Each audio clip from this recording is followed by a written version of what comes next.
Hello दोस्तों, कैसे हैं आप सब। आज की हमारी कहानी है बेटी और शगुन, भाग 3। पिछले भाग में आपने पढ़ा कि कैसे सुमन जी कोमल से एक साड़ी के लिए उसी के मायके में बहस करने लग जाती हैं और कमल जी उन्हें शांत कर अपने साथ ले जाते हैं। कोमल वहीं खड़ी खड़ी कुछ निर्णय लेती है। अब पढ़िए आगे। जैसे ही बारवा पूरा होता है तो नितिन कोमल को लेने आ जाता है। कोमल का जाने का बिल्कुल भी मन नहीं था, पर फिर भी ससुराल तो जाना ही पड़ेगा। यही सोचकर वह नितिन के साथ रवाना हो जाती है। जब वह ससुराल पहुंचती है तो देखती है कि वहां का माहौल बड़ा बोझिल सा है। सुमन जी अभी भी मुंह फुलाए हुए बैठी हुई हैं। जैसे ही उसकी निगाहें कोमल से टकराईं, एक पल के लिए भी कुछ बोलने को हुई, लेकिन कमल जी ने उन्हें चुप रहने का इशारा किया तो चुप हो गईं। कोमल को अंदाजा हो चुका था कि अब कुछ धमाकेदार होने वाला है, जिसका अंदाजा उसे पहले से ही था। इसीलिए वह भी तैयार थी। जैसे तैसे 1.5-2 घंटे निकले, पर सुमन जी कोमल से सीधे मुंह बात भी नहीं कर रही थी। शाम को कोमल ने पूछा, मम्मी जी खाने में क्या बनाऊं? क्यों, मायके वालों ने खिलाकर नहीं भेजा क्या तुम्हें? जी, मेरे मायके वालों ने तो मुझे खिलाकर भेजा था, पर आप लोग तो खाओगे ना, इसीलिए पूछ रही हूँ। हाँ देख लो कैसे जबान कैंची की तरह चल रही है। यही सब सिखाया है उन्होंने इतने दिनों में। उन्होंने जो सिखाना था वह पिछले 1 साल से मैं इस घर में दिखा चुकी हूँ, इसलिए चुप रही। अब पिछले 1 साल से मैंने जो इस घर में देखा और सीखा, अब वही मेरी जबान बोल रही है।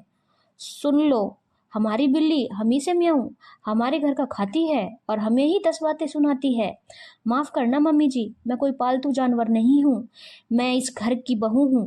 जबरदस्ती तो आई नहीं थी, बाकायदा ढोल नगाड़ों के साथ इस घर में कदम रखा था और आप लोग खुद खुशी खुशी मुझे लेकर आए थे। तो जिस तरह आप लोगों की सेवा करना मेरी जिम्मेदारी है, उसी तरह मेरा भरण पोषण करना आप लोगों की जिम्मेदारी है। एक तो हमने दहेज नहीं लिया, ऊपर से हमें ही सुना रही है। और लव गरीब घर की बहू।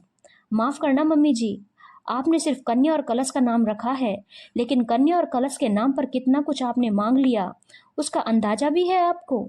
आप लोगों का तो पेट भरते भरते मेरी दादी के गहने बिक गए।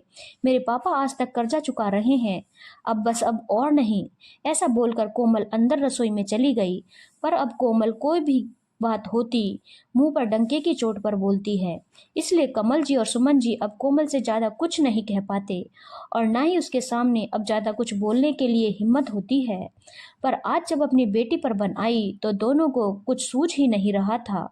थोड़ी देर बाद बाहर से नितिन और अनु की आवाज आने लगी। कोमल ने बाहर आकर देखा तो नितिन और अनु कमल जी और सुमन जी से बातें कर रहे थे। मम्मी, आप शादी के लिए मना कर दो, मुझे नहीं करनी शादी। तू पागल हो गई है? शादी के 15 दिन पहले शादी से मना कर रही है। क्या इज्जत रह जाएगी हमारी समाज में? देखो मम्मी, पूरी जिंदगी परेशान होने से अच्छा है कि कुछ दिन परेशान रहना। उनका क्या भरोसा, कल को वो नई डिमांड रख दे। नितिन ने कहा, अरे बेटा ऐसा कुछ नहीं होगा। अब वो लोग खुद लेकर बैठे हैं तो देना भी तो पड़ेगा ना। कमल जी ने कहा, नहीं मम्मी, आप प्लीज मना कर दो। अनु ने दोबारा कहा, शादी ब्याह का मामला है, गुड्डे गुड़ियों का खेल थोड़ी ना है जो आज हाँ कल ना हो जाए। तुझे प्रॉब्लम क्या है? प्रॉब्लम है मम्मा, मैंने भाभी को देखा है। आज हमारे घर में इतना बोझिल माहौल रहता है, उसके पीछे शायद आपका यह कन्या और कलश वाला ही एटीट्यूड था।